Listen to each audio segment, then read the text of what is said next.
Claudette is 7 years old and feels alone, very alone.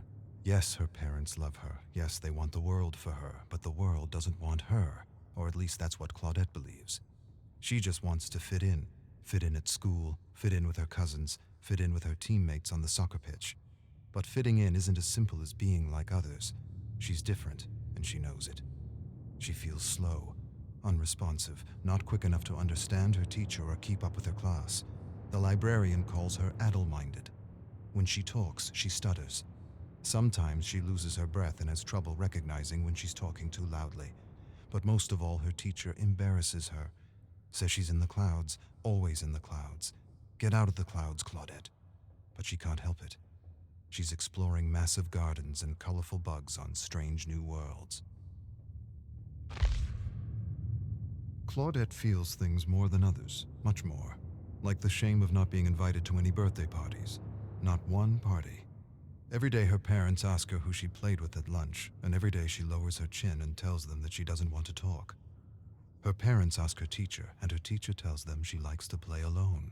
Not so much play, more like collect and observe things, flowers, weeds, beetles, worms, rocks. Some kids are just loners. Every day her parents ask her about her friends, and every day the shame returns.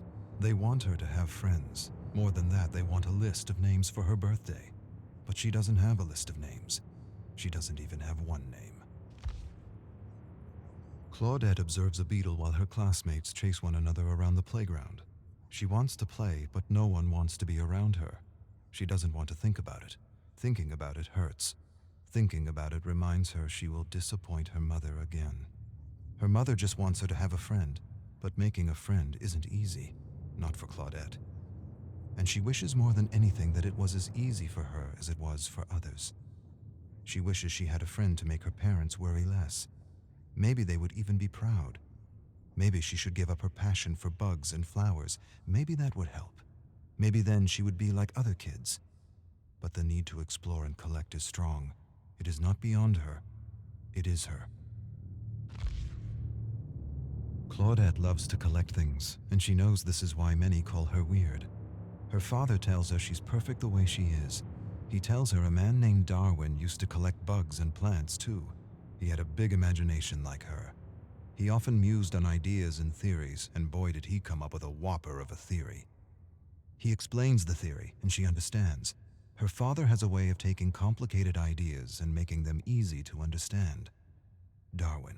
Claudette likes the name. She smiles, stares at her favorite blue and green beetle, and names him.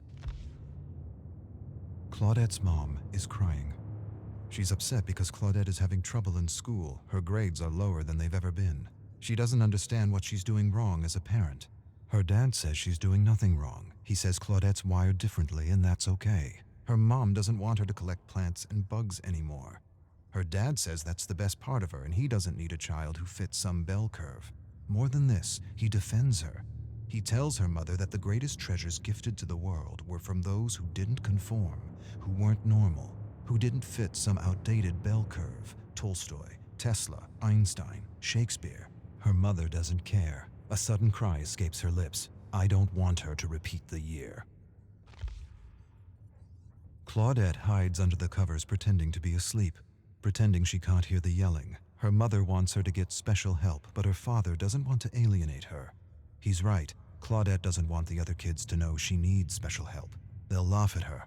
She'll figure things out. She promises she will. Her new substitute teacher, Mrs. Cahill, is helping her. A lot more than the other teacher who always said she was in the clouds. Her father says stress is the worst thing for a child's developing brain. Leave her be. Let her grow at her own pace. Stress shrinks the brain, destroys confidence, kills creativity. He doesn't want her studying at lunchtime. Lunchtime is for real growth, authentic growth. Growth unhindered by the pressure of tests and the fear of making mistakes. Claudette's mother is happy because her grades are improving. A single teacher can make a difference, can make all the difference, especially this teacher. Mrs. Cahill. Other kids call her strange and weird, but Mrs. Cahill isn't weird. She just gets it. She understands because she had a tough time learning when she was a student. This is why she makes an extra effort to help Claudette. to help her understand what she is explaining in class without alienating her. Claudette is happy because her new teacher is helping her, really helping her. She's learning new things every day. More than facts and vocabulary, she's learning how to learn, or rather, she's learning how she learns, and that is the key. But her teacher is doing something else. Her teacher is talking to her.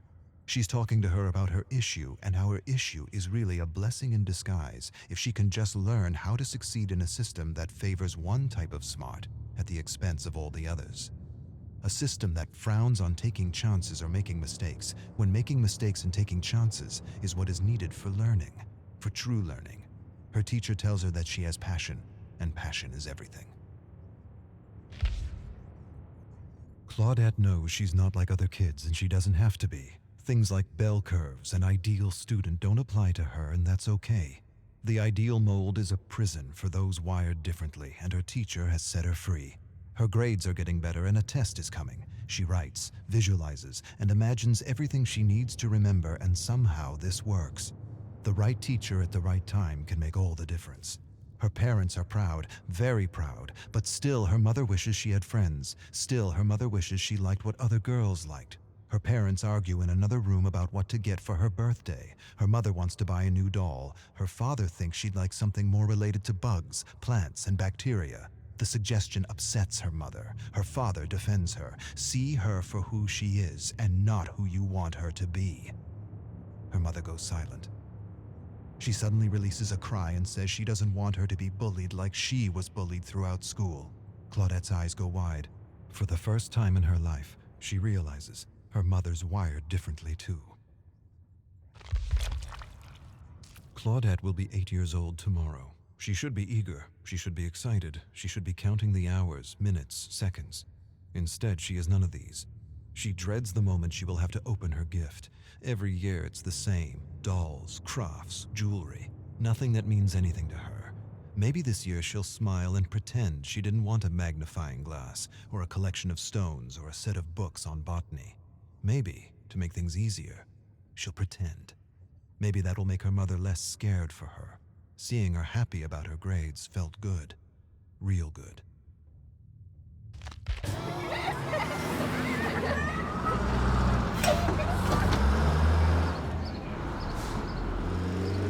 Hey.